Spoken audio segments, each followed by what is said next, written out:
அவர் வச்சிருந்த ஐடியாஸ்க்கும் அவரோட தாட் ப்ராசஸ்க்கும் இந்த டாப் 9 இங்க இருந்திருக்குமான்னு கூட தெரியல சார். இவங்க பாஸ்ட்னு சொல்லி இவங்க நம்ம நிறைய இடத்துல கேம் இது பண்றாங்கன்னு அவங்க வந்து ஃப்ரெண்ட்ஷிப்ன்ற ஒரு விஷயம் டிராவல் பண்ணாங்க. ஹாய் ஹலோ எல்லாருக்கும் வணக்கம் and welcome back to our channel. So Bigg Boss வீட்டுக்குள்ள இன்னைக்கு முதல் ப்ரோமோ என்ன அப்படின்னு சொல்லி பார்த்தீங்கன்னா, இவருக்கு பதில் இவர் இருந்தால் நல்லா இருக்கும் அப்படின்னு. அதாவது வெளியே போயிருக்காங்கல்ல, அவங்களோட ஃபோட்டோஸ் வச்சுருக்காங்க, இப்போ உள்ளே இருக்கவங்களோட ஃபோட்டோஸும் இருக்குது. ஸோ அவங்க வெளியே போனதுக்கு பதிலாக இவங்க வெளியே போயிருக்கலாம் அப்படின்ற மாதிரி வந்துட்டு சொல்லணும். அதாவது இப்போ இவங்க இருக்காங்கல்ல, இந்த இடத்துல இவங்களுக்கு பதிலாக அவங்க தான் இருந்திருக்கணும் அப்படின்ற மாதிரி ஒவ்வொரு போட்டியாளருமே வந்துட்டு சொல்லணும். ஸோ எல்லாமே வந்துட்டு சொல்லிட்டு இருக்காங்க. எனக்கு என்னவோ சௌந்தர்யா கொஞ்சம் கரெக்டாக சொல்கிற மாதிரியே இருந்துச்சுங்க. அதாவது ரொம்ப தெளிவாகவே வந்துட்டு சொன்னாங்க, விஷாலுக்கு பதிலாக ஜெஃப்ரி உள்ளே இருந்திருக்கணும். ஏன்னா விஷால் வந்துட்டு ஜெஃப்ரியை கம்பேர் பண்ணும்போது அவர் நிறைய சேஃப் கேம் விளையாடி இருக்காரு அப்படின்ற மாதிரி வந்துட்டு சௌந்தர்யா சொன்னது கரெக்டாக இருந்துச்சு. அதே மாதிரி முத்துக்குமரன் விஷயத்தில், ஸோ முத்துக்குமரனுக்கு பதிலாக பிஜே ஆனந்தி இருந்திருந்தால் நல்லா இருந்திருக்கும், ஆர்ஜே ஆனந்தி இருந்தால் நல்லா இருந்திருக்கும். ஏன்னா அவங்க வந்துட்டு கேமை இன்னும் குழப்பாமல் தெளிவாக நியாயமாக கொண்டு போயிருப்பாங்க அப்படின்ற மாதிரி வந்துட்டு சொல்லியிருந்தாங்க நம்ம சௌந்தர்யா.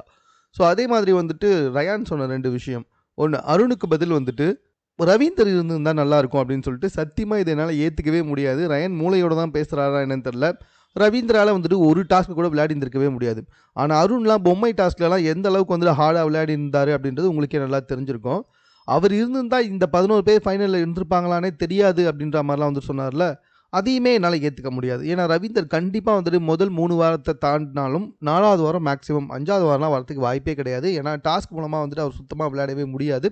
ஒரு கட்டத்தில் எல்லாருமே அவர் பாவம், அவர் வெளியே போகிறதே நல்லது அப்படின்னு சொல்லிட்டு அவருக்கு ஓட்டு போடாமல் விட்டுருவாங்க. அது இந்த சீசனில் அவர் இருந்த 2வது வாரத்திலே கூட நடந்துச்சு அப்படின்றது தான் உண்மை. ஸோ ரயன் சொன்னதில் வந்துட்டு கொஞ்சம் கூட எனக்கு உடன்பாடே இல்லை.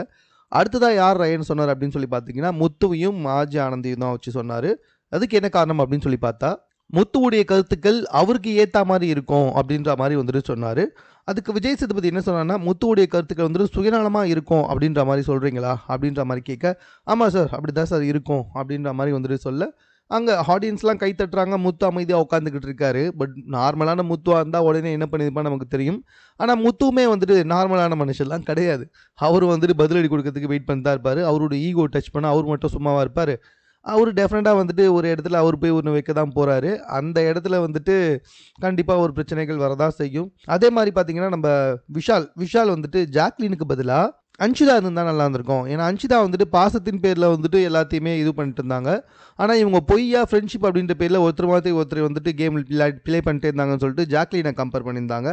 அண்ட் தென் பார்த்தீங்கன்னா பவித்ராவுக்கு பதிலாக தர்ஷிகா இருந்தால் நல்லாயிருக்கும் அப்படின்ட்டு. எனக்கு தெரிஞ்சு அதுக்கான ரீசன் என்னவா இருந்திருக்குன்னா, பவித்ராவை விட தர்ஷிகா இன்னும் நல்லா ஹார்டாக ரொம்ப ஸ்ட்ராங்காக வந்துட்டு கேமை ப்ளே பண்ணியிருப்பாங்க அப்படின்ற மாதிரி வந்துட்டு சொல்ல வந்திருப்பாங்களோ என்னவோ.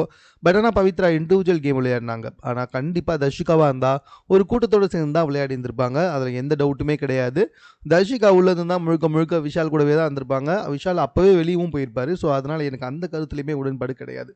ஸோ உங்களுக்கு எதில் உடன்பாடு இருக்குது, எதில் உடன்பாடு இல்லைன்றதை நீங்கள் கமெண்ட்டில் தெரியப்படுத்துங்க. மேலும் இது போன்ற செய்திகளை உடனுக்குடன் தெரிந்து கொள்வதற்கு சென்னை சேனலை சப்ஸ்கிரைப் பண்ணுங்கள்.